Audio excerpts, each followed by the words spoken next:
Bom, estamos gravando, portanto, deixa eu só ver aqui, dia 8 de fevereiro de 2021, é a disciplina de Fisiomecânica da Locomoção Terrestre. Nós, hoje vamos ter a aula, então, do ponto 4.3, né, efeitos de tamanho, vamos falar de aspectos relacionados a desenvolvimento, crescimento, né, carga e obesidade, que são também formas ou estratégias de modificar esse tamanho de modo artificial, no caso agudo, que é a carga, né, adicionar carga, ou também cronicamente, que é a questão da obesidade. Vamos tentar entender isso sobre a fisiomecânica da locomoção.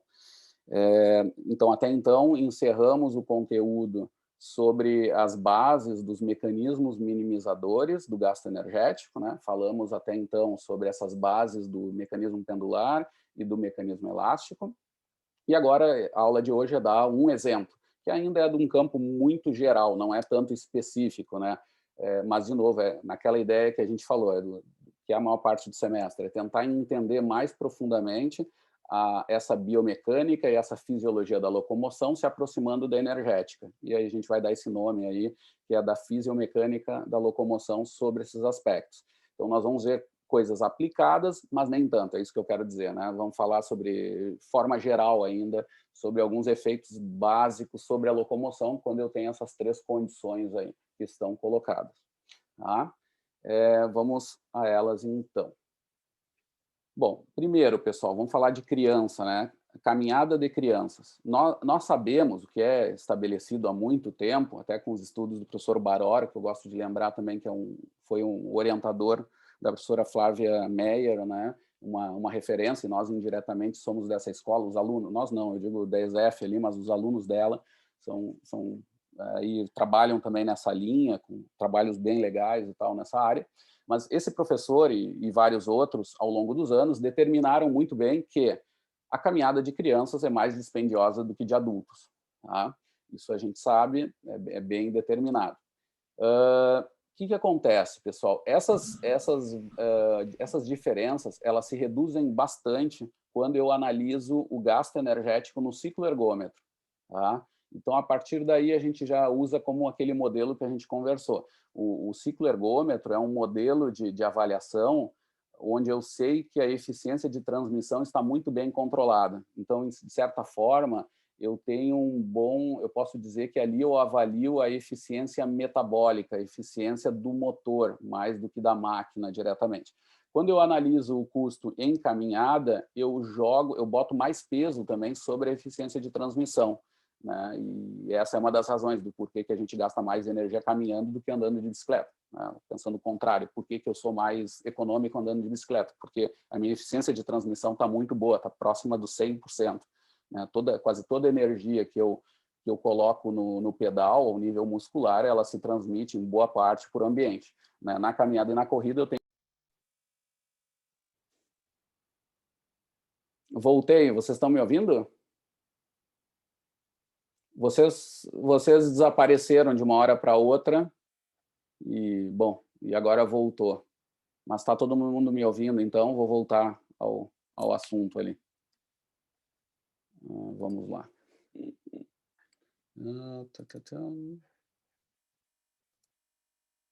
Bom, então eu estava comentando isso, que a caminhada de crianças é mais dispendiosa do que de adultos. E falei sobre a relação da eficiência de transmissão, que parece ter uma participação nisso, e também sobre a eficiência muscular, né? Que também parece ser piorada, embora a gente veja que depois na corrida isso desapareça. Vejam aqui que claramente no estudo de Jaeger, né, aparece aparece essa variação em função da velocidade fixa, da velocidade absoluta em metros por segundo, né? E vejam que essas diferenças vão se reduzindo ao longo da idade, né? E até ali em torno de uns 9 a 11 anos, essa diferença desaparece, tá? Ou seja, tem ali um efeito direto do crescimento sobre essas variações. Vamos tentar entender elas um pouquinho, vamos tentar entender aí como a fisiomecânica ajuda a responder isso. Né? Eu só quero lembrar para vocês que aquele gráfico anterior ali, ele está em potência, né, gross, que significa que não foi subtraído o valor em pé, tá? É uma potência total, é bruta, né? Essa seria a tradução melhor. Mas eu posso olhar o custo indiretamente, não o custo de transporte, mas o metabólico, fazendo linhas verticais. Se eu sei que os caras estão na mesma velocidade, essa diferença aqui vai se repetir ao nível de custo. Eu estou olhando também o custo, tá? Então, lembrem disso. Muito bem. O que acontece, pessoal? Quando eu analiso a potência externa, tá? Aqui tem um pontinho sobre o W, então me indica que é a primeira derivada do trabalho, ou seja, uma potência externa, nesse caso também por quilograma, tá? Vejam que os dados todos se sobrepõem, são crianças desde 1 ano até adultos, tá? Todos se sobrepõem a uma mesma linha de tendência. Mas tem mais outra coisa interessante.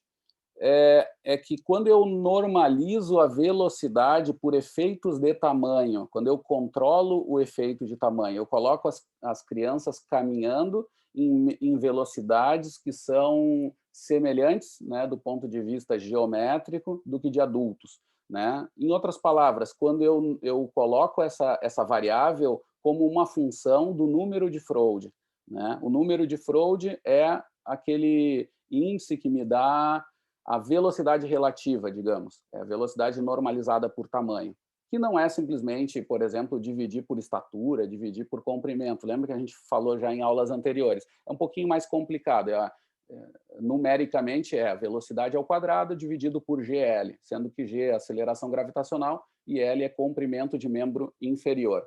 Tá? Então, quando eu normalizo a minha velocidade dessa forma, lembrando, esse número de Froude é baseado na teoria das similaridades dinâmicas, né? É uma teoria da biologia, onde eu vou considerar que corpos que têm estruturas semelhantes, mas tamanhos diferentes, eles vão ter uma razão proporcional de velocidades, tá? Então, indica isso, né? Existem similaridades dinâmicas neles, geralmente é uma proporção nas partes do corpo iguais. Então, por exemplo, eu não poderia comparar com um cavalo, por exemplo, que tem muito mais massa na parte próxima do centro de massa do que seres humanos. Não fecharia o número de Froude. Mas, entre criança e adulto, embora a gente saiba que proporcionalmente tem alguma variação, ela não é suficiente para causar problema. Então, o número de Froude é bem indicado. E, nesse caso, quando eu normalizo pelo número de Froude, vejam que a potência não é diferente. Não muda a potência mecânica externa, tá? Em termos de número de Froude. Agora, quando eu analiso em velocidades absolutas, quando eu quero saber, olha, 2 km por hora, 3, 4, 5, 6 km por hora, vejam que sim, a potência externa de crianças vai ser maior do que de adultos. Tá? Aqui existe uma proporcionalidade, é uma razão que o Cavanha vai propor aqui para visualizar melhor essas diferenças. Ele brinca bastante com essa matemática, né? E aí a gente vai conseguir observar bem que realmente a potência externa, a dada velocidade absoluta, ela é maior em criança do que adulto. Tá? Que é proporcional àquela potência metabólica, de certa forma. Mas vejam que a diferença é muito maior para crianças muito pequenas. Entre 1 ou 2 anos, essa diferença aqui é bem maior e essa diferença vai caindo drasticamente conforme aparece aqui o crescimento, conforme vai acontecendo o crescimento, né? Nós vamos tentar entender o porquê dessas variações dessa potência externa maior aí e tal. O que acontece, pessoal? Tem um estudo do Ivanenko, mais atual, mais atual, né, 15 anos atrás, mas que é o seguinte, ó, ele vai calcular em detalhes a fase ali dos toddlers, que eles chamam em inglês, que eu não sei bem a tradução, não lembro direito, mas é as crianças quando estão recém dando os primeiros passos, tá? Ao longo de meses. Tá? Então, o que acontece aqui, pessoal? Vejam que o percentual de recuperação ele claramente se estabiliza aqui muito rapidamente. Então, eu tenho aqui a metade é 25 meses, seria 2 anos né? Mas vejam que a estabilização ele vai considerar o tal dessa função exponencial, que é o que a gente usa, esse tal é mais famoso lá quando a gente analisa a cinética de oxigênio, que tem a ver com uma fase em que se estabiliza lá o comportamento do consumo de oxigênio, mas no caso aqui é outra variável. O que é? O tal vai ser lá de em torno de 5 meses, que ele vai considerar que é um ponto onde começa, eu posso considerar uma certa estabilidade dessa variável. Tá? Isso me ajuda a entender, assim, até mais ou menos uns 2 anos de idade, 1 ano e meio, na prática, as crianças vão melhorando o seu mecanismo pendular. Tá? É essa fase aqui inicial. Tá? Essa que é a mensagem. A partir de mais ou menos ali 1 ano e meio, 2 anos, tá? Que seria mais ou menos esse ponto intermediário aqui, eu posso ter mais segurança em dizer que o mecanismo pendular não atua, não se modifica, ele já está parecido com no adulto, já está estabelecido, digamos assim. Tá? Está estabelecido essa mecânica. A gente pode avaliar isso também por outros fatores, tá? Ele mostra até mais detalhes, ele mostra o phase shift, né? O deslocamento de fase, ele mostra outros parâmetros, mas eu queria mostrar os resultados. Assim. Vejam que o trabalho externo e o trabalho interno também tem esse desenvolvimento, assim, essa normalização muito rápida acontecendo, até em torno de 1 ano de idade, assim, mais ou menos, né? Ou seja, existe uma adaptação muito rápida nas crianças nesses padrões da recuperação pendular. Tá? Muito bem. Então, até então falamos de caminhada, pessoal. Ou seja, a marcha de crianças, ela tem parâmetros muito relacionados à fisiomecânica importante da marcha, estabelecidos muito rapidamente, até em torno de 2 anos de idade. Tá? Porém, ainda assim, a potência externa ela é maior. E a gente vai ver que, principalmente devido à potência vertical. Se a gente quiser saber um mecanismo disso, vai ser mais ligado à potência vertical, mais do que a horizontal ou forward, né? Vai ser relacionado a isso. Bom, vamos falar agora do desenvolvimento de crianças e jovens correndo. Tá? Aqui é outra questão. Agora, vamos falar da corrida, né? O que aparece? Primeiro, vamos olhar um pouquinho o dado biomecânico. Tem bastante ruído, mas isso aqui é tipicamente as figuras de baixo ali, elas me mostram tipicamente uma curva de força de reação do solo, tá? Que ele coloca em termos de aceleração vertical, mas é sempre uma força de reação do solo, porque por Newton-Euler, força igual ao somatório o somatório das forças é igual a massa vezes a aceleração. Ou seja, a força de reação do solo vai ter sempre a mesma cara da aceleração vertical. Tá? Então, eu estou olhando aqui, embora as unidades estejam em aceleração, eu estou olhando uma curva de força de reação do solo vertical. Tá? O que acontece? Aqui de uma criança de 2 anos e meio. Tá? E aqui 16 anos. Vejam a diferença das curvas, especialmente com o pico de impacto. Isso aqui mostra que a criança ela assume uma estratégia com maior rigidez, provavelmente com o joelho mais estendido, tá? Então tendo um pico de impacto relativamente muito grande, tá? E o jovem, aqui adolescente, tendo esse pico reduzido. E isso proporcionalmente vai se reduzindo ao longo da idade. Mas vejam agora, em termos fisiomecânicos, do modelo massa-mola, o que acontece com uma das nossas aquelas assimetrias importantes.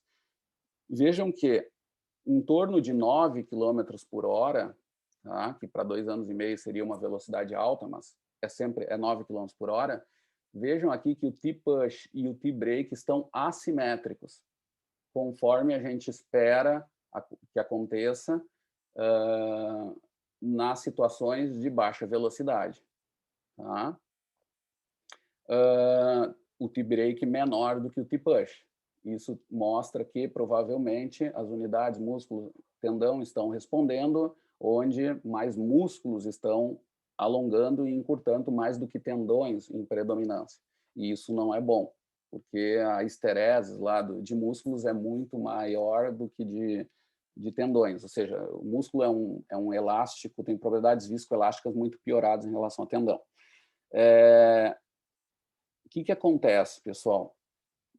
Vejam o que acontece no adolescente. Nessa mesma velocidade, eles estão simétricos, tá? Ou predominantemente simétricos nos tempos. E isso é um indicador de que estão mais elásticos. O tempo aéreo é maior também, eles estariam mais próximos daquele coeficiente canguru que eu falei para vocês do que a criança. Mesmo sendo que a criança, bem pequena, assume uma estratégia super impactante. Vejam como a questão da rigidez aqui, ela inverte até.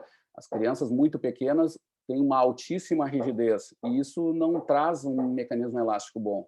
Essa rigidez vai caindo ao longo do desenvolvimento, né? E o modelo elástico vai melhorando. Nesse caso, até inverte, né? A rigidez é o contrário, ela é um indicador que vai mostrando um comportamento ao contrário, porque, de novo, a maximização do modelo elástico ele é muito mais complexo do que só simplesmente saber a rigidez, né? A rigidez é parte da história, né? É parte da história, fazendo um resumo assim. Mas então aqui mostra que o adolescente a 16 anos tem um modelo elástico melhorado, tá? Eles vão mostrar nesse artigo do Legrand, que na verdade é uma coletânea de vários dados, inclusive da minha tese lá de 2008, onde eles vão analisar esses parâmetros determinantes do modelo massa-mola ao longo da vida. Tá? Então, aqui eu tenho seria o desenvolvimento da vida, aqui, né, do 0 até os 80 anos. Tá? E o que eles observam? Aqui eu tenho dois parâmetros, que é a VV-max up and down. Isso aqui significa o quê? Lembrando, é a velocidade vertical máxima, up, né? Ou seja, quando a trajetória é ascendente, e down, quando a trajetória do centro de massa é descendente. Tá? Esse aqui é outra simetria contato-despregue. Quanto mais próximas de 1, mais elástico é. Tá? Lembrando disso. Vejam que a VV-max up dividido por down, ela me dá um valor máximo perto da idade da adolescência. Então, a mensagem que eles dão nesse artigo é que o mecanismo elástico é otimizado em torno de 17 km por hora e depois ele vai caindo linearmente, levemente aqui com o envelhecimento, digamos assim. Tá? Aqui eu tenho outro parâmetro, o T-break, T-push, T-break, ao contrário, sempre próximo de 1 vai ser mais elástico, e também me mostra uma máxima um pouco acima, mas sempre em torno dessa adolescência. Eles vão colocar que aqui é mais forte. E isso não é a primeira vez que a VV-max up and down ela é um marcador bem definido assim desse mecanismo elástico. No estudo do Rodrigo da Rosa, do doutorado dele, nós também observamos que corredores com melhor desempenho tinham essa VV-max up and down melhorada, mais simétrica, digamos, seria um marcador esse de similaridade a um modelo ideal elástico. Né?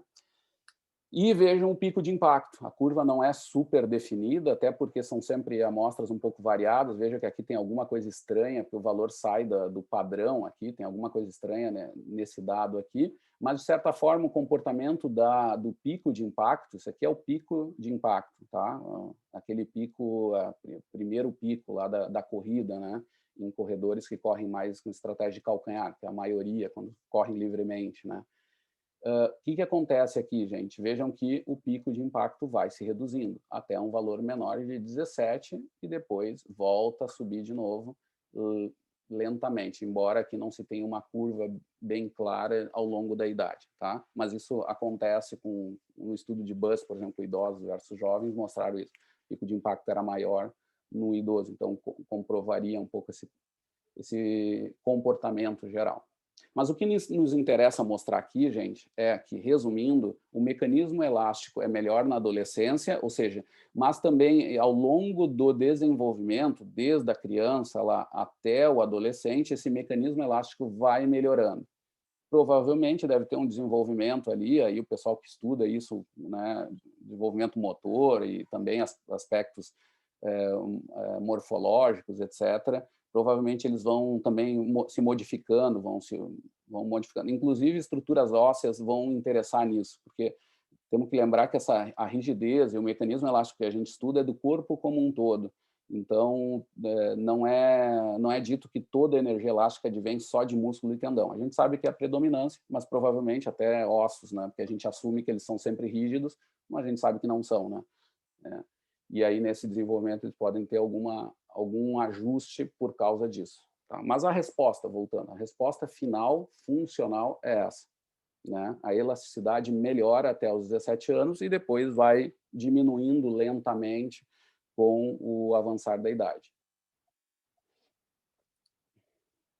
Aqui é um outro parâmetro desse mesmo artigo, que é uma coisa que eu trabalhei bastante durante o doutorado, e aí eu fui entender melhor a rigidez, isso que eu queria mostrar para vocês, que primeiro assim, bom, vamos tentar entender o gráfico, né? Eu tenho uma aceleração vertical, que poderia ser um substituto da força vertical, por deslocamento vertical. Isso aqui é a tradição italiana lá do espostamento, por isso S, tá? Que significa deslocamento vertical, tá? O que acontece? Rigidez é variação de força por variação de posição ou deslocamento. Tá? Isso é rigidez. Tá? Então, na verdade, eu estou olhando para a rigidez aqui quando eu olho a inclinação dessa curva. Esse é o significado. A rigidez está implícita aqui pela inclinação da curva. Mas vejam que há uma fase linear dessa variação ao longo do ciclo de passo e há uma fase não linear. Tá? Essa fase não linear aqui, gente, ela tem a ver com a fase push, quando eu produzo o trabalho mecânico na segunda metade do contato, vamos colocar assim, segunda metade do contato com o pé no solo. Tá? Eu tenho uma fase que é bastante não linear, que tem uma fase impactante e a relação foge do linear. O que a gente costuma medir é essa fase aqui. Tá? É essa fase mais linear. E aqui mostra aquilo que eu falei para vocês. Ao longo, aqui é de 2 anos, 5, 6 anos, 13, 14. Ou seja, indo para uma adolescência, vejam que a rigidez claramente ela diminui. Tá? Essa rigidez vai diminuindo. Muito bem. Então, e outra coisa, o que a gente costuma medir, e quando a gente tenta estimar a rigidez, o que se faz é dessa fase linear. É isso que eu queria comentar. Tá? É da fase linear. Tá? Então, não se sabe bem o que acontece aqui, por que foge tanto desse modelo, por causa da fase de impacto, mas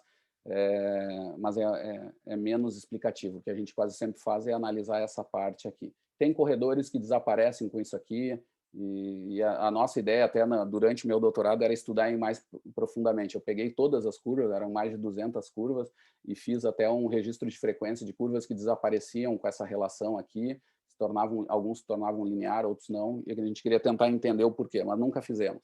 E a biomecânica costuma sempre simplificar e analisar só uma fase.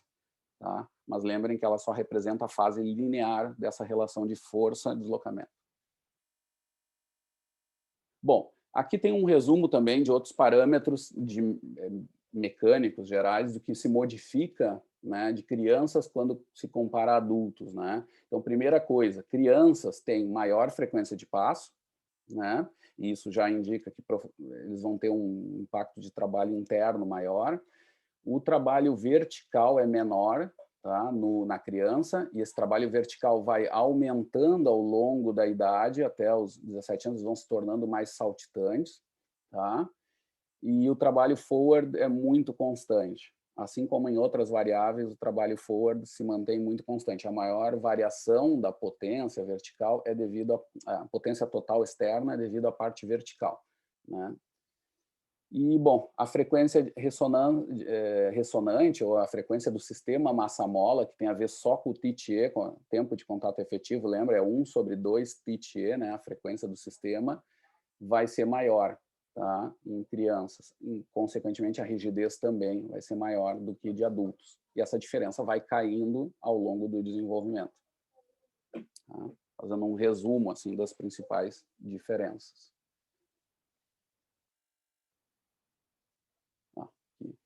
Tá, isso aqui eu não tinha nem terminado esse slide. Mas tudo bem. Crianças caminham de modo semelhante a adultos, porém, na caminhada, eles apresentam uma potência vertical maior, lembrar disso, né? E quando eu não normalizo pela velocidade, as crianças têm uma potência maior, mas é porque tem ali uma diferença de tamanho, elas não foram colocadas na velocidade relativa adequada de comparação.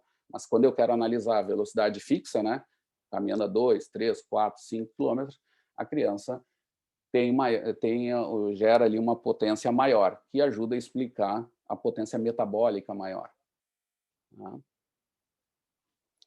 Muito bem, pessoal.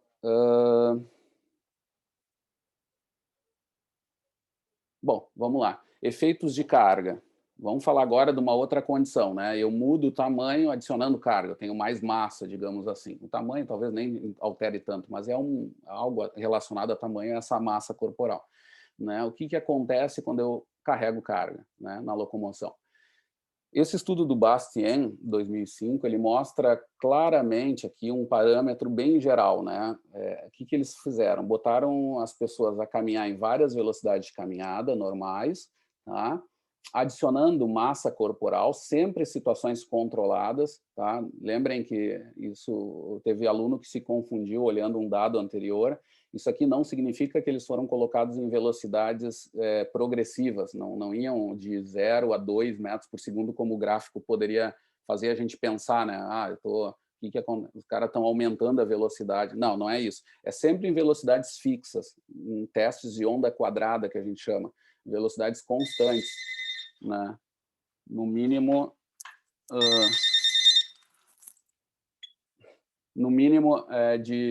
de 5 minutos ali, os testes, e aí se avalia o consumo de oxigênio no período ali constante, depois dos 3 minutos, mais ou menos, se avalia o valor médio do consumo de oxigênio e se faz todos aqueles cálculos que vocês fizeram já num dos exercícios lá, para determinar o custo metabólico. Aqui o custo líquido, que é algo já, aí a gente pode dizer que é o custo de transporte, tá? Que os autores vão chamar de custo net, né? Porque eles vão usar também bastante o custo gross para entender essas variações. Tá? Seria sem subtrair o valor em pé. Tá? Esse caso se subtraiu, né? Que é o custo de transporte. Bom, o que acontece, pessoal? Resumindo, vejam que interessante, eles vão resumir esse achado dizendo que o consumo de oxigênio aumenta conforme aumenta a carga. Era algo bem esperado, tá? Aumenta, tá? Agora, tem uma coisa interessante, a velocidade ótima não se modifica. A velocidade ótima vai ficar mais ou menos entre 3 e pouco e 4 km por hora. A gente sabe que há aqui um efeito que não é controlado, que é o efeito de tamanho, tem adultos um pouco maiores do que outros, isso em parte ajuda a explicar alguma variação, mas, de novo, a carga, de modo geral, ela não modifica a velocidade ótima de caminhada. Isso significa dizer que, na prática, no plano sempre, tá? Eu estou caminhando lá com 20%, 30% da massa corporal, que já é bastante coisa, a velocidade aquela que eu assumia sem carga como autoselecionada é a melhor para eu realizar a tarefa. É onde eu gasto menos energia por metro percorrido. E isso vale até 75% da massa corporal, que é uma enormidade. Tá? Aqui, claro, foram sempre testes de 5 a 7 minutos, e não se sugere para ninguém que se carregue cargas de 75%. Tá? Tem toda uma discussão de saúde pública sobre o porquê que se deve usar cargas de até mais ou menos 15%. Tem algumas políticas, aí, registros oficiais que indicam 20%, um pouquinho mais, mas em geral é 15%, que crianças deveriam carregar isso e tal. Embora as evidências não sejam super comprovadas. A gente até tem uma teoria para isso que eu vou mostrar para vocês agora, do porquê, como a gente poderia usar um critério fisiomecânico para essa definição de carga, né? Que possivelmente é dependente de treinamento também, mas foi menos estudado ainda, mas que eu vou mostrar agora, vou tentar explicar para vocês. Mas primeiro, o que acontece? Queria só fazer um raciocínio com vocês, que é o seguinte, vejam que isso aqui é custo, que é um joule quilograma metro, por metro, não é potência, em função da velocidade, tá? O que acontece, pessoal? Isso significa dizer que se alguém trabalha com carga, vai estranhar uma coisa, vai dizer, como assim? O cara está carregando 75% da massa corporal, que é uma barbaridade, né? Está detonando a coluna, certamente, mas digamos que independente disso, estamos pensando só na parte metabólica. Tem gente que não consegue carregar isso. Nem... E aí, é verdade isso do Bastien? Esse dado é verdadeiro ou não? O que eu posso responder? Sim, ele é verdadeiro. Mas tem aqui um problema que é o limite do motor. É aquela mesma discussão que eu fiz para vocês sobre a corrida de distância. O custo, ou seja, o gasto de energia que tem a ver com o combustível, o tanque meu que eu vou usar, vou esvaziar ele ou não, se eu vou esvaziar mais rapidamente ou não, é o custo que vai me dizer. É mais eficiente para vencer aquele quilômetro, eu tenho que vencer 1 quilômetro. A velocidade melhor é em torno de 3, 4,5 km por hora. É isso que o Bastien está falando, isso é verdade. Mas tem um porém. Quando eu estou carregando muita carga, o custo se aumenta bastante. E a potência respectiva a esse custo pode ser que ultrapasse algum limiar ventilatório nosso. Pode ultrapassar aquela potência crítica do motor. E aí talvez eu desista de caminhar nessa velocidade, não por causa que a economia é menor ou maior, não, não é, mas porque ele está passando, eu teria aqui curvas de isopotência, que eu poderia estar passando por essa curva do segundo limiar ventilatório, por exemplo, são curvas assim, geralmente, né, de isopotência, que a gente chama. Ou seja, eu estaria aqui caminhando num domínio metabólico maior, e aí eu diminuiria a velocidade, né, pagando o preço, inclusive. Eu caminharia aqui numa velocidade menor, sabendo que para aquele quilômetro eu vou gastar mais energia, mas vou conseguir caminhar. É um paradoxo. Vejam que é o paradoxo do custo com a potência que a gente já tentou enfrentar lá na corrida. Tá? Tem essa questão. Na corrida também. A corrida ela é independente da velocidade, mas não adianta. Eu tenho que ter um motor que me sustente as altas velocidades pela potência. Eu vou ter um limite de potência. Ah, professor, então significa que vai gastar mais. Não, a quantidade de energia para aquela tarefa é a mesma, que é independente da velocidade, né, o custo da corrida.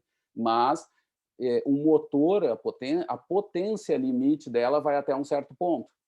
Tá? Mesma coisa aqui. Então, provavelmente, com altas cargas, na prática, eu não conseguiria caminhar nessa velocidade ótima, mesmo sendo ótima. Mesmo sendo ótima. Eu caminharia em velocidades menores, porque a potência do meu motor não me permite ir mais além. Tá? A potência desse motor estaria acima de um limiar ventilatório, é um marcador nosso básico. Tá? E provavelmente nas baixas velocidades esse daqui não é um problema. Né? Isso aqui não é um problema, aí eu assumo a velocidade menor mesmo, aqui onde o custo é menor. Tá?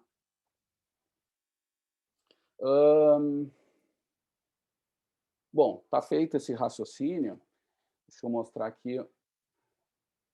Aqui tem uma outra forma de enxergar essas variáveis. Esse estudo é do grupo do professor Haglund, que trabalhou com Cavanha, então eles gostam de brincar muito com a matemática, por isso que é importante entender as bases disso. Mas, no caso aqui, o que eles fazem? Eles calculam a potência da carga, eles vão calcular a potência metabólica com carga subtraído ao sem carga. Então, eles vão ver só aquela potência devido ao carregamento da carga. Tá? Devido ao carregamento da carga. Tanto é que aqui, ó, quando a massa da carga é zero, a potência da carga é zero, porque é o valor é igual, valor sem carga versus menos sem carga, dá zero. Tá? Agora, quando eu carrego carga, quando eu carrego 20 kg de carga, eu vou ter uma potência respectiva. E vejam que essa potência é linear. A relação dessa potência com a massa carregada vai ser sempre linear. Mas vejam que a inclinação muda conforme eu caminho mais rápido. Aí eu entro com o jogo aqui da terceira dimensão, que é o que complica geralmente o raciocínio, mas que vai de 2 km por hora a 6, o efeito da carga é maior sobre a potência. É isso que ele quer mostrar. E aqui tem o coeficiente angular da equação da reta disso aqui. É bem simples. Tá? Vai mostrar que ela aumenta numa casa de 2, né, ou 3, 4, vai até 6, né, vezes valores de potência em função da carga carregada. Tá? Mas, na prática, quer dizer que a potência aumenta mais dependendo de que velocidade que eu estou. Tá? E aí que pode bater de novo naquele problema da potência limite, né? A potência crítica. Né? Se eu estou numa velocidade maior, mesmo que seja 4, a potência aqui eu pago um preço maior do que se eu estiver em velocidades menores. Então, daqui a pouco é melhor caminhar, se eu estiver com uma carga muito alta, numa potência onde eu consiga suportar essa carga, mesmo que eu saiba que o custo não seja o melhor, o custo seja maior. Tá? Que confirma aquele raciocínio. Eu sei que é um pouco difícil para quem não está acostumado, leva um certo tempo, mas é tranquilo, tá? É sempre essas relações gerais de distância e tempo, né? A potência que eu gasto, né? E o quanto eu gasto por metro percorrido. Essas duas relações que elas não são sinônimos, né? Elas têm comportamentos um pouco diferentes, como é o que a gente está vendo ao longo das aulas, né?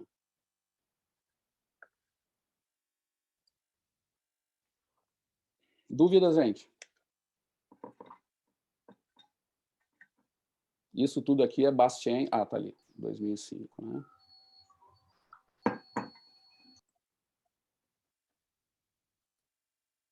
Bom, gente, agora vamos ver o efeito da carga dependendo da posição em que eu carrego ela. Tá? Esse estudo do AB aqui ele é bem interessante, ele é bastante simples. De novo, ele significa que não foi feito em velocidades progressivas, é sempre velocidades constantes, e a partir dela que eu crio uma função que me explica ali o efeito do custo como uma função da velocidade, né? Então, lembrem disso. Nesse caso aqui, vejam, o custo é em mililitros, ele não transformou, então incorre em algum problema aqui, um erro, que geralmente é pequeno, a gente sabe, mas é um custo metabólico que não foi nem calculado, né? Mas por metro, então é um custo, né? Tá? Mas não foi calculado o substrato, como a quantidade de substrato utilizado impacta sobre essa produção de energia. Tudo bem. Agora, qual é a mensagem aqui? Primeira, no painel da esquerda, pessoal, ele mostra o seguinte, ó, aqui é colocando a carga perto do tornozelo, tá? Nas pernas, ele vai chamar, vai ser perto do tornozelo, depois lá em detalhes metodológicos, e vejam o que acontece. Quando tu carrega 2, 3 quilogramas, o custo energético ele não aumenta em relação aqui, eles consideraram como se não aumentasse, embora tenha um pouquinho de diferença, e é semelhante em relação a sem carga. Tá? A gente tem que lembrar que carregar carga no pé é interessante porque tu não tem toda a estrutura corporal carregando, ela está próxima do solo, digamos assim. Tá? Só que tu paga um preço na hora do balanço. Quando tu tem que colocar esse pé para frente, te ferrou, né? Tu vai ter que elevar aquela carga que está distante do centro de massa. Tá? Mas vejam que 2, 3 quilogramas não aumenta o gasto de energia, não aumenta a função muscular que vai definir o gasto de energia geral. Agora, tem algo entre 3 e 6 quilogramas que a coisa muda. Tá? Isso tem a ver com a tendência ali de giro, a questão inercial da perna sendo jogada à frente. Quando tu tem que carregar 6 quilogramas, tu tem que colocar muito mais força muscular. E isso vai implicar sobre um gasto de energia que vai saltar a olhos nus. Aqui dá para ver claramente que o custo vai para cima. Ou seja, tu paga um preço ali, um custo de carregar essa carga 6 quilogramas que tu não carregava nem proporcionalmente a 3. Tá? Ou seja, entre 3 e 6 tem algo que salta, que é provavelmente essa inércia. Tu vai ter que jogar uma força ali contra uma inércia natural do movimento e vai ter que colocar força ali e vai gastar energia maior. Tá? Então, a primeira mensagem é essa. Entre 3 e 6, até 3, tu conseguiria carregar carga sem pagar nada de custo a mais, tá, na caminhada. Agora, quando tu bota para 6, sim, tu paga um preço enorme. O teu custo aumenta bastante. Pois bem, a outra mensagem é sobre a posição, que é algo bem simples de entender também, é uma mensagem mais secundária, mas é interessante da gente visualizar ela aqui. Né? O que acontece, gente? Quando eu carrego 6 quilogramas nas costas, o valor em relação ao custo sem carga fica igual. E também quando eu carrego nas mãos, aí é super, 3 mais 3 quilos, tá? Que dá 6 quilogramas, estou levando as bolsas de super, até 6 em 6 quilogramas não aumenta.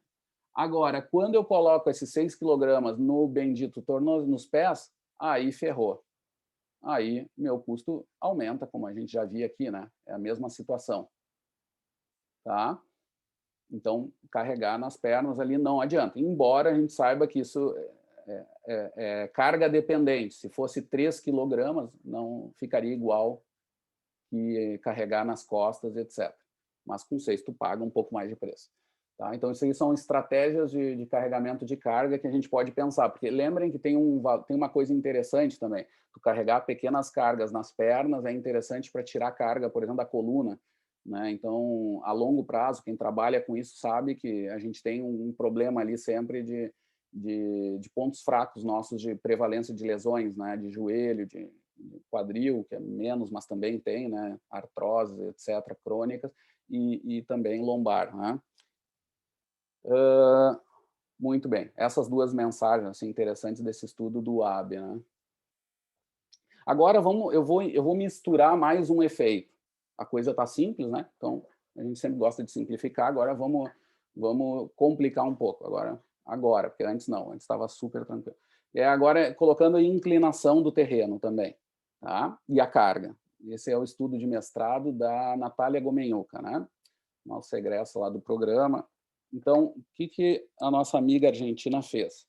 Ela avaliou, aqui tem velocidade autoselecionada, desculpa, é a velocidade ótima, com e sem carga, em no plano, né, e a 7% e 15%, né, de uphill. Tá? O que acontece? A velocidade ótima reduziu.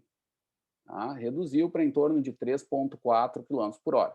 É uma coisa básica, né? A gente começa a caminhar na lomba, começa a reduzir. O estranho foi que não mudou entre 7 e 15, a gente não conseguiu entender o porquê nesse grupo, mas tendencialmente vai diminuindo essa velocidade conforme vai aumentando a inclinação. Tá? E ele é explicado por causa do custo mínimo mesmo, é uma velocidade ótima, lembrem disso. A autoselecionada também reduz, mas lembrem que a autoselecionada é um atributo comportamental, é simplesmente dizer para o cara, caminha onde tu te sente mais agradável, onde tu tem menos gasto de energia ou onde tu faria por muitas horas, tem esse significado. E a gente escolhe fazer no plano lá em torno dos 4,5 km por hora, dependendo de tamanho e tal, e conforme vai aumentando a inclinação, aquela U ela vai se tornando menorzinha e vai se deslocando para a esquerda, que significa que o ponto baixo daquela U, do custo, né, em função da velocidade, vai reduzindo. Tá? Aqui a gente vê, nas duas inclinações, tá? 7, 15, né, são esses valores aqui, onde tem a mínima aqui, é o ponto mínimo dessas curvas, e aqui no plano. Mas tem uma coisa, aqui está misturado, eu tenho 3 inclinações e tenho duas cargas, tá? Tenho duas cargas, que agora não estou lembrando se é 15% ou 20%, acho que é 20% da massa corporal, mas é sempre 0 e 20, tá? Ou 0 e 15, não lembro. Mas, de qualquer jeito, o que mostra é que a carga não altera. Tá? A carga não altera a velocidade ótima. A carga altera o custo. Se eu boto carga, ó, aqui é sem carga e aqui é com carga, 15%. Tá? Aumenta o custo com a carga, da mesma forma que acontece no plano. Tá? Mas a velocidade ótima ela não se altera. E isso é igual do que acontece no plano também. A velocidade ótima, a gente já tinha visto lá em Bastien, né? Não se modifica. A mínima está sempre lá em torno dos 3,5, 4,5. Agora, na inclinação, nesse grupo, reduziu 1 km por hora, mas a carga não alterou a velocidade ótima. Ou seja, eu estou carregando carga subindo lomba, a velocidade ótima, onde eu gasto menos energia, é a mesma do que quando eu não tenho carga. Isso pelo menos até os 15, 20% da massa corporal. Me deu um branco agora. Não tem nenhuma indicação, não lembro. Bom, o recovery também explica a mesma coisa, tá? O Bastien depois, nós mesmos confirmamos os dados do Bastien lá, na velocidade ótima, mesmo em inclinação, o recovery ele não se modifica, ele tem um comportamento bastante parecido com a sem carga, tá? E outra coisa interessante é que o recovery persiste na inclinação. Tinha gente se achava que não persistia 15%, mas mesmo a 15% ele ainda persiste, só que em valores bem menores. Ele vai até valores em torno de 30% de recovery. Lembrando que no plano ele vai até 65%. Né? Na inclinação de 15% ele reduz para 30%, mas ele continua atuando, e 30% não é pouco, né?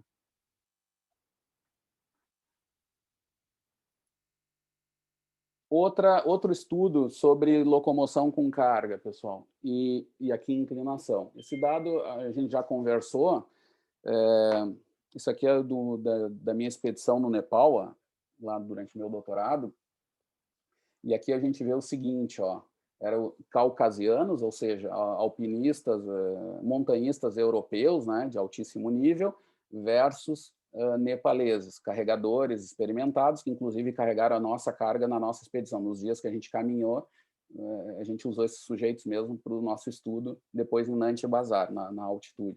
Bom, e fazendo um resumo, assim, deixa eu ver se eu tenho o dado do custo metabólico. Vamos olhar diretamente aqui o custo, tá? Vamos ter um tempo para entender o gráfico. Vejam só, custo metabólico, a gente não transformou pelo substrato, porque a gente não tinha um bom VSO2, e aí a gente não quis transformar em Joule, porque não alterava nada a relação, e a gente ia deixar sempre fixo o fator de transformação, tá? Então a gente acabou deixando em ml de oxigênio por quilograma metro, em função da massa total, tá? O que acontecia? Eles carregavam 40 quilogramas, eu já estou esquecendo, realmente faz tempo esse negócio, mas era 40 quilogramas, tanto caucasianos quanto nepaleses carregavam a mesma carga, ou seja, eram percentuais diferentes, porque os nepaleses pesam bem menos, os nepaleses pesavam em torno de 55 quilogramas, algo assim, e os nossos caucasianos pesavam 75 quilogramas, tá? Então, o que a gente fez aqui? Aqui é o custo metabólico sem carga, tá? No up e no down. O que era isso? O up era numa subida de 22% de inclinação. Tá?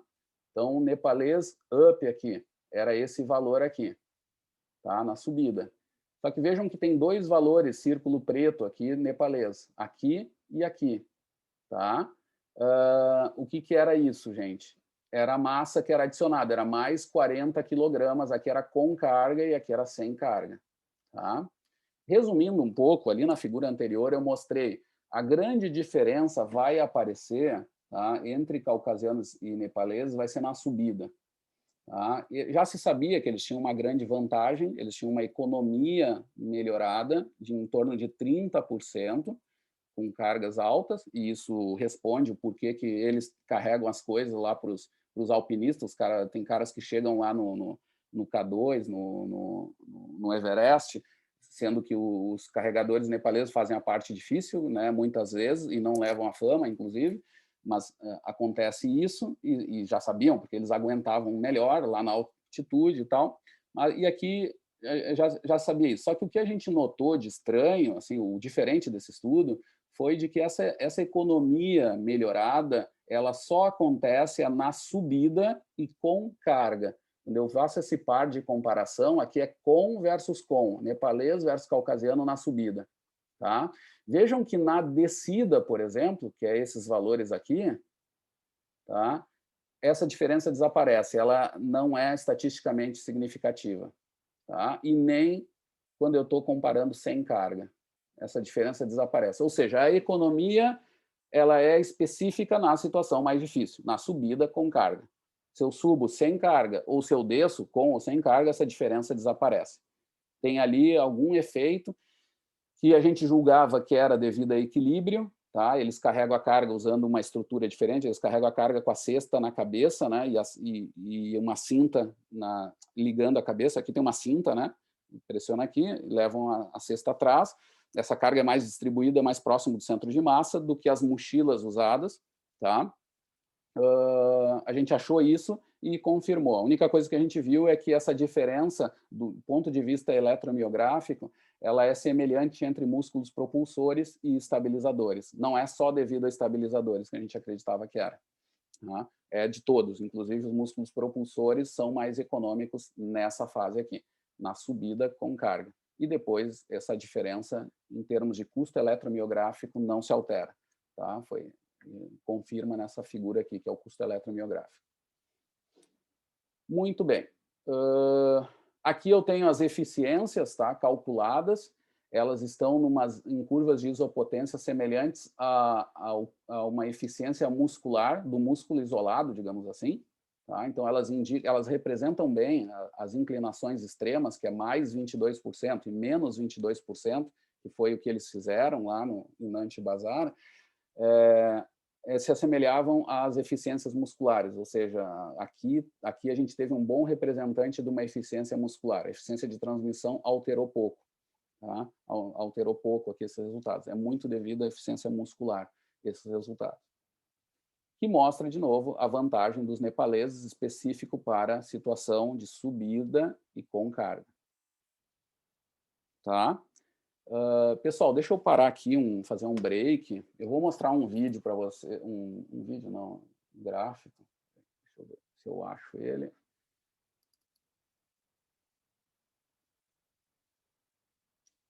Vocês estão vendo aí um tapete verde estranho?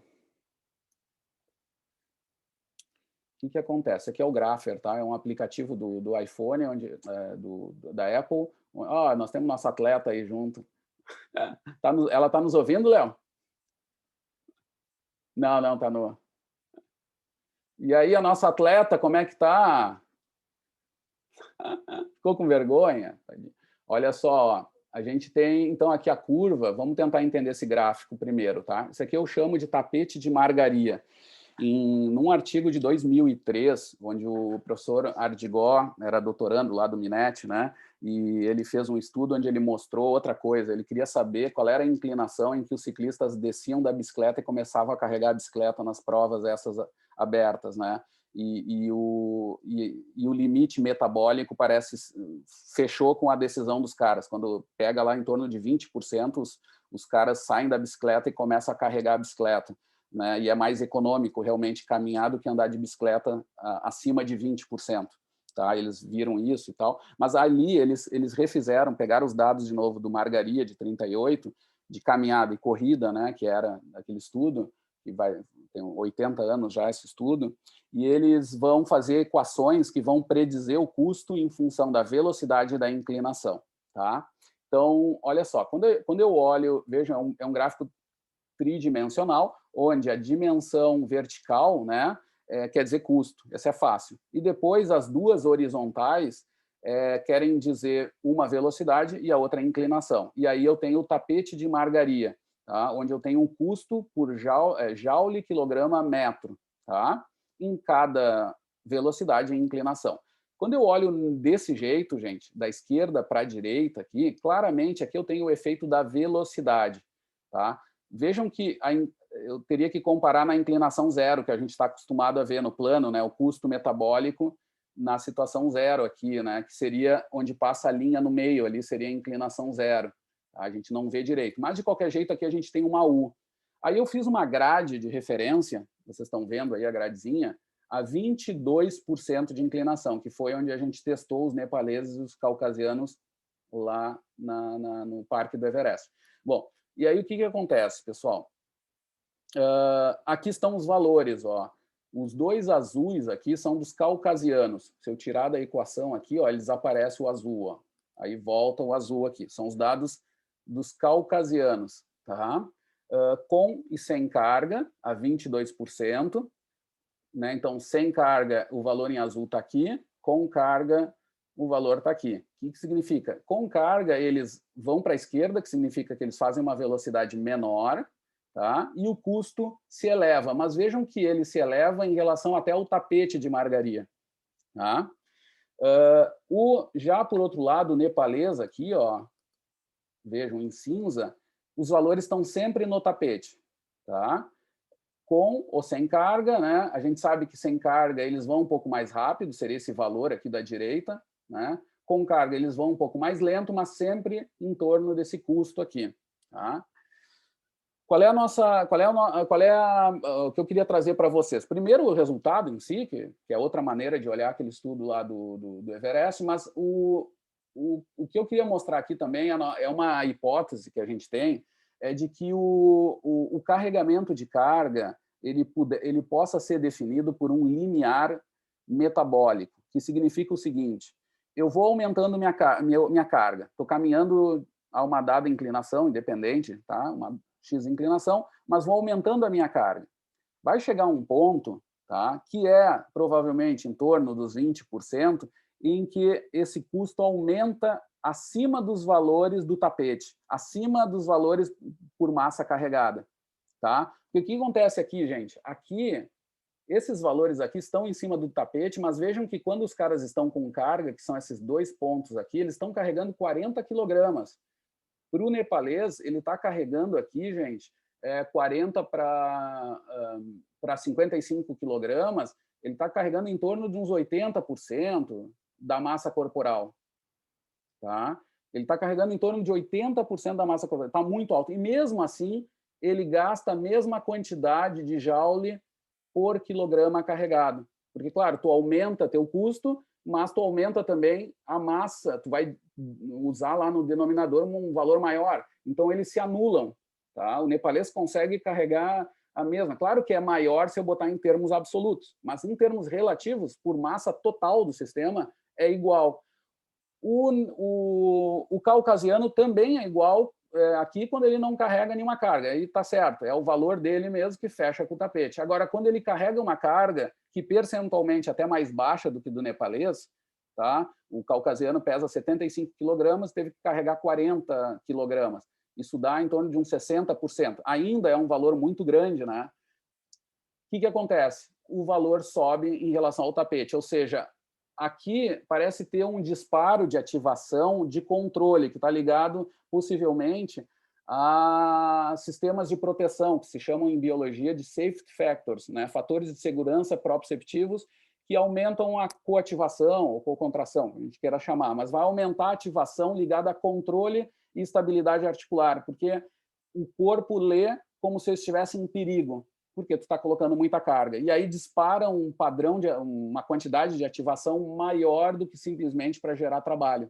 Dispara muita ativação ali, com muita contração para esse fim. E a gente vê de forma geral porque o valor se eleva ao valor do tapete, aquela tarefa mínima de carregar a carga. Tá? Essa teoria nunca foi testada, só foi lançada. Tá? O Minetti, primeiramente, aí depois eu uso nesse estudo aí, mas é algo ainda para se estudar e se avaliar em detalhes só com esse efeito, né? Como pegar o estudo do Bastien, vendo lá aumentando a carga e ver a quantidade, como é que altera aquela carga lá em função do tapete, realmente ver se tem um limiar em torno dos 20%. Né? Esse poderia ser um marcador mais definidor do carregamento de carga. Seria uma escolha do organismo para dizer assim, estou em perigo ou não, e aí usar um critério baseado nisso, né? Se elevasse desse valor do tapete. Mas nunca foi testado, é uma coisa até bem interessante de se fazer. Feito, pessoal. Aqui eu tenho valores da literatura, tá? Que aí variam bastante, tem muita variabilidade em função dos estudos do Browning, nós vamos ver depois de obesos também.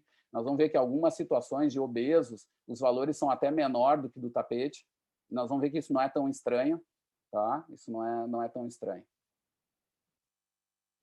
Muito bem. Eu sei que é um gráfico 3D, geralmente nos dá um nó na cabeça. Então, se não entenderam, eu explico de novo, tá, pessoal? Mas deixa eu ir girando ele. Aqui é a parte de baixo do tapete. O tapete, então, ele me dá a equação, ele é, na verdade, baseado nessas equações propostas pelo Ardigó, 2003, onde vai simplesmente fazer são funções, vejam só que é quadráticas aqui em geral, né? Mas tem também algum valor elevado aqui que torna exponencial, e as constantes aqui, y, que é igual a 0,22 no caso aqui que eu construí para fazer essa grade, mas é isso, elas determinam o custo metabólico normal da pessoa, né? Então, um custo básico, digamos assim, de pessoas normais, que a gente sabe que pode variar em função de doença, treinamento, etc. Tá? Mas seria especialmente para sedentários, que foi onde eles foram baseados esse tapete. Né? Mas vejam que em caras muito treinados, caucasianos, o valor bateu bem com o valor do tapete. Né? O que alterou foi quando ele carregou 60% da massa corporal, quando carregou uma barbaridade acima, né? Então tá, vamos lá, vamos seguir. Até aqui, gente, deixa eu ver, falamos... deixa eu terminar, isso aqui é carga ainda, tem um pouquinho a coisa. Vamos terminar a parte carga e nós vamos para o intervalo. Agora aqui, esse estudo do AB, ele mostra uma coisa que eu falei em aula anterior já, sobre o fenômeno do free ride, né, ou passe livre, que as mulheres africanas fazem, né, quando carregam carga até 20% da massa corporal. Elas não gastam um joule a mais por causa disso. Tá? Nesse caso, é uma avaliação que não é pela carga total, é só pela massa corporal. E aí o valor deveria aumentar, e não aumenta até 20%, é por causa do pêndulo invertido melhor utilizado. Né? Falamos isso, eu acho que na aula anterior. Agora, eu vou mostrar um caso que eu falei bem por alto, vamos ver um pouquinho os dados aqui, é do custo carregando 4% da massa corporal. Tá? Era uma mochila normal, mas uma carga relativamente muito baixa. Mas, por outro lado, uma carga que é muito usada, corredores de aventura, etc., se aproximam dessa carga. Eles não carregam, depende da estratégia e das questões da prova em si, né? Mas é uma carga muito mais usada, né? 4% da massa corporal.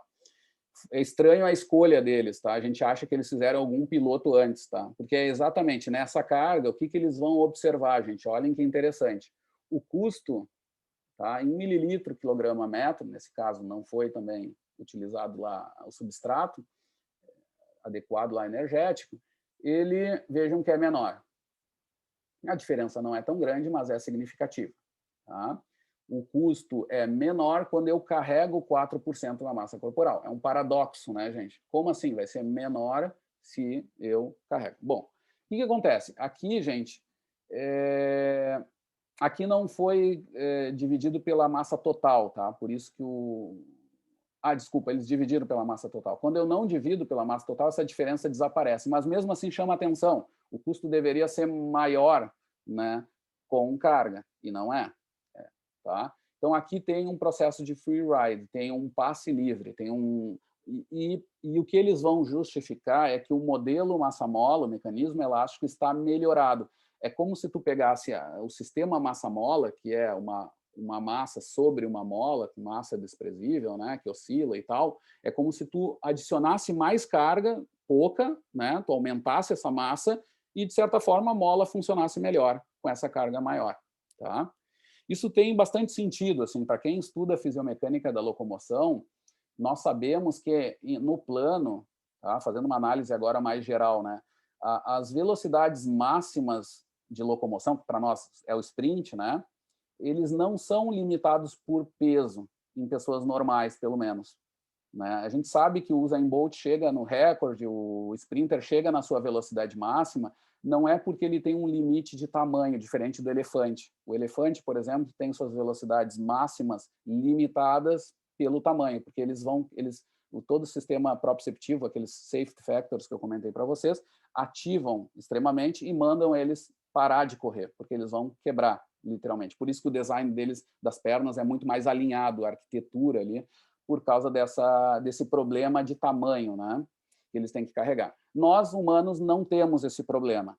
Tá? Nós somos limitados pela nossa potência energética mesmo, porque a gente não consegue ter as características máximas mesmo para gerar uma maior velocidade. E é isso que a gente costuma treinar, e tem ali também aspectos de neuromuscular, a gente sabe, mas energeticamente tem a ver com a potência metabólica que eu consigo gerar. Só quero dizer, assim, fazendo esse parênteses, essa análise geral, que isso é verdade no plano. Quando eu falo de inclinações negativas, as velocidades máximas começam a ser limitadas por questões de tamanho, por questões estruturais e não tanto funcionais. Né? Eu paro de correr em velocidades máximas de downhill, muitas vezes porque eu sinto dor no joelho, dor em articulações, que manda frear porque eu estou para quebrar, literalmente. Eu recebo a informação do meu sistema proprioceptivo, que são safety factors avisando que a coisa está brava. E os estudos mostram, biomecanicamente eu tenho mais pico de impacto, etc. Então lembrem disso, isso atua. Agora, voltando para o plano aqui, vamos voltar para o plano, eles analisaram também a 3 inclinações, tá? E se confirmou isso, tá? No downhill e no level, tá? No plano. Tá? A mais 5, essa diferença aconteceu, foi menor, mas foi menor, também aconteceu. No uphill leve ali, a mais 5 também aconteceu. Tá? Como é que eles avaliaram esse modelo elástico melhorado? É de uma forma bastante criticada do ponto de vista da fisiomecânica. Tá? Eles avaliaram a razão excêntrica concêntrica. E o que eles esperavam? Segundo lá o que o Come já mostra há muitos anos, é que, além da pré-ativação, tu vai ter na primeira fase, seria a segunda fase, né, que seria do alongamento, a fase excêntrica, uma ativação maior, tá? Dependendo, se tu otimizar esse sistema elástico. Tá? Maior até do que em relação ao concêntrico. Então, a razão excêntrica-concêntrica melhoraria. Isso seria um substituto, né, bastante secundário, uma evidência secundária desse mecanismo elástico melhorado. Nesse caso, fechou para downhill e level. Depois, no uphill, isso não se mostrou tão fixo. Eles não conseguiram mostrar por aí. Mas provavelmente porque é um marcador muito indireto desse mecanismo elástico. O que se poderia fazer é avaliar mesmo o mecanismo elástico, como a gente sabe, e verificar se está melhorado mesmo com essa carga leve aqui de 4%. Mas é um indicador que parece que tem sentido. Tá? O mecanismo elástico melhorado com 4% da massa corporal indicou essa vantagem energética, esse free ride, ou passe livre aí de energia. Não sei se teria outro valor. Eu estou sempre aberto para novos conceitos, porque tem coisas que na língua portuguesa estão bem pouco definidas nessa nossa área, e às vezes é interessante ouvir. Se você souber de alguma coisa... Eu fui traduzir para passe livre. Eu lembrei dos meus passe livres. Free ride, eu busquei uma tradução na época, 15 anos atrás, quando eu comecei a ler isso, e o que veio até agora é esse passe livre na minha cabeça. Se tiver outro termo aí, estou sempre disponível para aprender, para a gente pensar. Muito bem. E para finalizar essa parte de carga, pessoal, aí tem um outro estudo que foi do mestrado do Alex Fagundes, né, nosso hoje doutorando, pesquisador lá do LAPEX e funcionário também do LAPEX, né, e que é o seguinte, aqui a gente pegou corredores de aventura, né, e avaliamos vários parâmetros, tá? Entre eles a economia, o custo de transporte, carregando 7% e 15% da massa corporal. Tá? E a gente viu um aumento, tá? Não foi significativo aqui a 7, embora o tamanho de efeito mostrasse alguma coisa, e vejam que tem uma resposta individual bem importante, né? Então é importante estar atento à resposta individual, né, ali, além do que ver só a média. Mas a 15% a diferença foi significativa em relação a 0. O custo teve... Ou seja, isso quer dizer... Vejam que o AB estudou a 4, né? A 4 teve uma espécie de redução, mas depois, em 7, essa diferença já desaparece. É isso que eu queria dizer, 7% não. Ou seja, parece ser muito sintonizada esse free ride, se é que existe, ele é muito fino ali, para condições bem específicas, né, digamos assim. Né? E a outra mensagem que eu queria dar, gente, que a gente avaliou, que apareceu uma coincidência que é interessante para quem treina, tá, com carga, isso é para corredores de aventura, etc., que se utilizam na prova de cargas, então eles têm que estar preparados para carregar isso também, tem que fazer treinos mais específicos para essa condição, é que a gente viu que no domínio severo de intensidade, que é entre o segundo limiar e VO2 máximo, são intensidades que eles usam pouco até, só os mais treinados se aproximam mais disso, a maioria vai no domínio mais pesado ou moderado, né? Apareceu aqui uma concordância, que é a cada 1% de carga adicionada, há uma dica aqui de treino, reduza 1% da velocidade. Essa é a mensagem. Existiu essa coincidência de valores nesse domínio.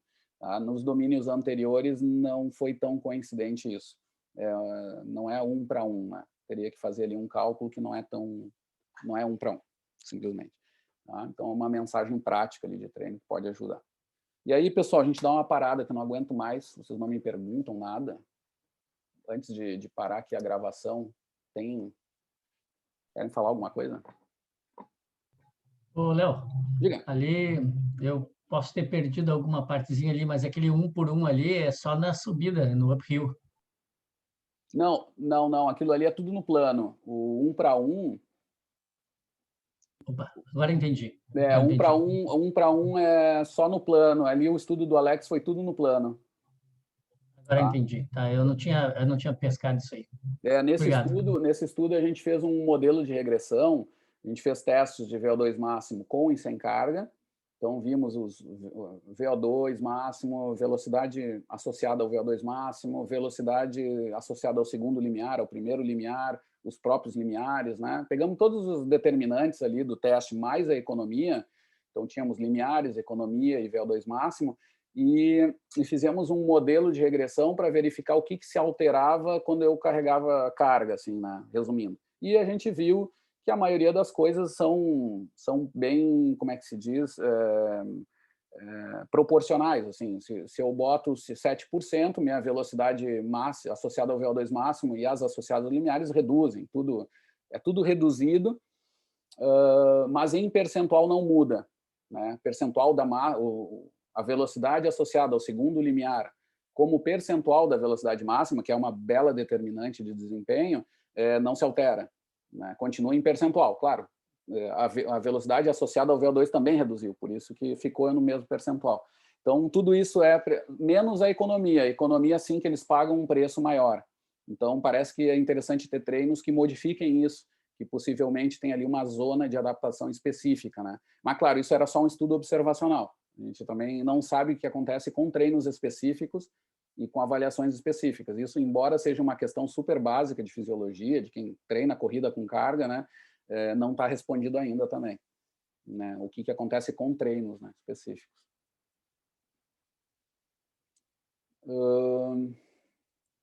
Muito bem. Pessoal, vou parar de